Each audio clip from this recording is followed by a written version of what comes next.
Question 13. What's the internal force in member BC? Okay, where's BC? That's that force that's in this crossbar. So we're doing the same problem as last time, but now we want to find this internal force. This one is tricky. We can't start off with method of joints around B because we'll be counting through three members. So we need to creep up on this member, BC. How are we going to do that? Well, think about your previous solution. That will give you a clue. Pause the video. When you've worked out the answer, press play. The answer is 10 times by root 2. Shouldn't really be using roots, but it'd be 10 times by root 2 kilonewtons in tension. Notice what's happening with the framework. We're pushing basically a combined force in this direction.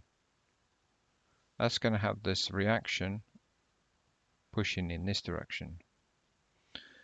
So we've almost got like a kind of a, I don't know, not an accordion, but we've got like a sort of pair of scissors effect, and we're causing the framework to be pulled apart as we're pushing this thing together. So these joints will want to move outwards. These little joints here, causing this member to be in tension. So it's always good to try and look at the framework, see if you can work out what things are getting squashed, what things are moving in which directions. Let's have a look at my solution.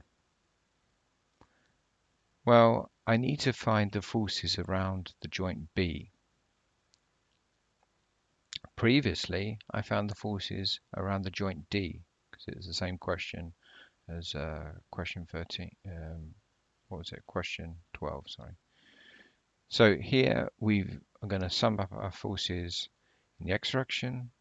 We summed them up, and we found that BD was minus 10 kilonewtons. So that's what we found previously. Now let's look at this joint. We're looking for the BC. So to solve this, I'm going to resolve forces in the x direction again. Why I'm going to use the x direction? Because that picks out BC, also picks out BD, which I already know, and it ignores AB, which is an unknown. So resolve forces in the x direction at this joint now, and we're going to get BD is going off in the x direction. We're going to get BC going in the x direction, but we need to swing it through 45 degrees. And let's work out the algebra there. So we want to get BC by himself. So take the BD over to the right hand side, make it a negative, divide through by cos 45. Substitute in our BD value, which is a negative, so we end up with two negatives divided by cos 45. And we're going to end up, put that in your calculator, 10 root 2, and that's in tension. Although we're engineers, so we shouldn't leave our answer with 10 root 2, should we? We should say, what's 10 root 2? 10 times root 2. Press the SD button, and that gives me to one decimal place 14.1 kilonewtons in tension. Okay, I don't want to lose any marks.